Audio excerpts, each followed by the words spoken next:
Mr. Chuck Stewart, who had guts enough to invite me to come and speak to you all. Whenever I speak before an assembly of people of African descent, so I always say, I've spent a lot of time in East Africa and Kenya, and of course that's the way they greet each other, habari, or they say habari gani, or they say jumbo. So I like to say jumbo to you all this morning. I could not believe that Mr. Stewart had enough guts to invite me to come speak, because I remember when I was a student at Hamilton, I was considered the weird kind of guy. I was the guy who had the big afro, dashiki, and I used to call myself Obildon Bashi Oyu. I had that African name, and I was down for the power and down for the brother. And of course, I haven't changed. I'm still the same person. I just put on a different uniform and became a little bit more sophisticated. I think the theme of today's topic is striving to make a difference. And what I'd like to talk to you about today is how can we make a difference? How can we make a difference in our society? How can we become different people? It was Henry David Thoreau who said, if one advances confidently in the direction of his dreams and endeavor to live a life which he has imagined, he will meet with success. And what I'm here to tell you today, that if you want to meet with success, then you must imagine yourself as being a successful person. Many of us today live life by our circumstances and not through our imagination. If you want to be great, then you must have great thoughts. It was the writer James Allen who said, as a man thinketh, he is, and as he continue to think, he shall be. And you are only as great as the thoughts that you have in your mind. I remember when I was a student here in Hamilton High School, and I used to have my dashikis on, and I used to remember and thinking, so one day I'm going to go to Africa. And of course I did that. I was able to go to Africa and introduce kickboxing and sit down with the president, Arap Moore, and talk with the president of a country. Because I had dreamed that, and I'm telling you that if you want to live the kind of life that you can imagine, all you have to do is advance in the direction of your dreams, and you can live the life that you had imagined. There's a story of an African prince. At his 13th-year-old birthday, his father said, son, you can have anything that you want. And this prince was a hunchback, and he was like bent over, and he was 13 years old. And of course, he told his father, he said, Father, what I want is that I want you to erect a statue of me. And of course, the king was very embarrassed, because the last thing he wanted was for someone to make a mockery out of his son. And he said, son, why don't you think about something else? He said, no, Father, I don't want you to make me as I am. I want you to make me as I should be. There's a proverb that says, if you look at a man the way he is, and sometimes he becomes worse, but you look at him as the way he should be, and he would be what he could be. This hunchback, so the father made a statue of this hunchback, and it was a beautiful replica of himself at 21 years old. And he would every day look out of the window in his room, and he would mimic that statue. And every day that hunchback would bend over and bend, and for 8 years to his 21st birthday, he would strive every day and focus and mold and shape himself and build and stand and become the person that he saw himself. And of course, on his 21st birthday, that prince was able to stand up tall like that stature. And what I'm telling you today, that if you would like to become tall and live the life that you have imagined, then you must begin to expand your thinking. You must begin to expand your thoughts. You cannot have ordinary thoughts. You have to begin to, first of all, look upon yourself as being great. Do not look at your circumstances. Some of you probably come from some different circumstances. I remember when I was at Hamilton High School, and I used to walk around with my dashiki, and everybody used to call me crazy. People wouldn't talk to me, and fellows, I know you can identify with this. Boy, the girls sure enough wouldn't look at me. They said, that boy crazy. And I used to walk down the street, I used to run down the street every morning doing my karate kicks, kicking. Oh, I kick. Oh, yeah. I kick. Listen, I'm crazy, I know. But hey, I used to run down the street throwing my kicks. Because I lived the life of which I had imagined. I lived the life not by what I was or not by what someone thought of me, but I lived the life that I had dreamed I could be. I looked on the television and I saw Bruce Lee. He wasn't Bruce Lee at that time, he was called Kato on the Green Hornet. And I would look at Kato and he would throw them kicks. And I would say, boy, I sure would like to be like that. And how did I begin to live my dreams? The first thing I did, and of course, some of you could take this advice. It's very, very simple. I went to the library. I bought me a book on karate. And I began to read the book and study the book. Once you begin to have an idea about something, what happens is that once you begin to make a commitment, then things begin to happen around you. And once I made a commitment that I wanted to learn this karate, there was a man who had went in service with my brother in the Marine Corps, and he heard about me trying to learn karate of a book. He said, I'll teach you. He said, but not only will I teach you, he said, I'll make you great.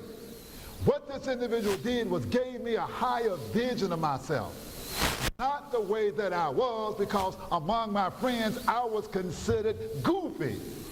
The brothers used to call me, that's that old uniform guy, because I was tall, I was awkward, I had no training, and everybody used to talk about me and tease me.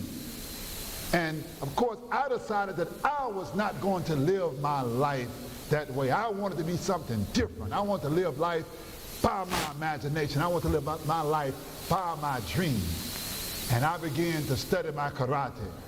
And I'm going to tell you something.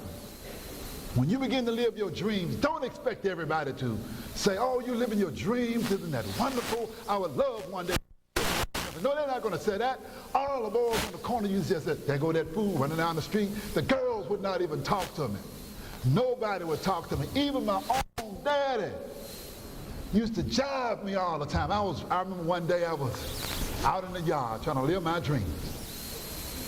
And of course, him and the boys were partaking in some of the berries.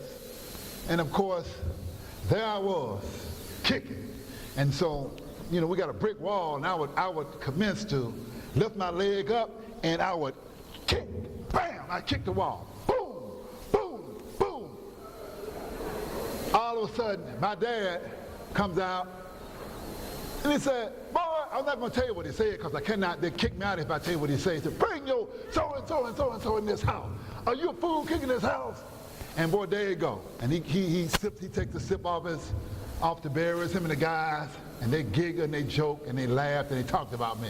He said, boy, if I was you, I'd be kicking my leg around some woman. You're out here kicking tall as you are. Y'all be playing basketball tall as you are. This is the kind of thing that you get when you begin to have a dream, when you dare to be different. It is not going to be easy. But I like what Robert Schuller says. He says, I would rather fail trying to do something great than to succeed doing nothing. Forget living by my circumstances. I remember when I was your age and I was here at Hamilton High School, And at that time, African Americans had just begun to go to Memphis State University, and everybody would say, when you go to Memphis State University, you are going to fail flunk freshman English. And you know what I did? I failed freshman English because I lived the self-fulfilling prophecy. I read and I listened to what people told me, because they told me I was going to flunk, so I went to Memphis State and I flunked freshman English. Nobody told me that, man, you got great in you. You can be what you want to be. Live beyond your imagination, because I never had that. I think it was in the book Native Son where Richard Wright, there was a character by the name of Bigger Thomas, where he said, the impulse to dream has been slowly beaten out of me. He didn't even want to dream, because every time you get to do something, somebody will talk about you, somebody will tease you. But I'm here to tell you, as a world kickboxing champion, I was teased, I was talked about, I was considered goofy. The girls would not talk to me, but I went ahead and I pursued my dreams. I like what the teacher of Dr. Martin Luther King, Dr. Benjamin Isaiah Mays, said. He said, it must be born in the mind that the tragedy of life does not lie in not reaching your goals. The tragedy lies in not having any goals to reach. It isn't a calamity to die with dreams unfulfilled, but it is a calamity not to dream. It is not a disaster to be unable to capture your ideas. It is a disaster not to have any ideas to capture. It is not a disgrace not to reach the stars, but it is a disgrace not to have any stars to reach. So young people, what I'm telling you today, that you must live beyond your circumstances. You must begin to reach out high. You must begin to go to the library and get a book that would expand your thinking, expand your goals. You must begin to have a power within yourself. You must identify with the greatness that exists within you, because every one of you in here have the seeds of greatness, but you must take those seeds and plant it yourself. And you must cultivate it, even though when you plant that seed, storms. Sometimes you don't have the water to put on the seed. Sometimes you don't have the encouragement. But if you would just take those seeds and cultivate the greatness within yourself, those of you that get vocational skills, like Celeste, if you want to go and not only be a cosmetologist, but you should have the vision to go and open you a chain of cosmetology stores. Be like the individuals that did that product. They went out, not only did they do cosmetology, they thought of formulas to actually change the texture of their hair. They were like the first female millionaire. What was that? Madam, you know, what's her name? Madam C.J. Walker. She thought of a way to create a curling iron, a hot comb, to become rich. So don't just become ordinary, but begin to identify that greatness within yourself. I like what former President Roosevelt said about being an uncommon person. You have to be an uncommon person. And I always quote this to myself. He says, I seek to be an uncommon man. Me, it is my right to be uncommon if I can. I seek opportunity, not security. I refuse to be a kept citizen, humble and dulled by having the state look after me.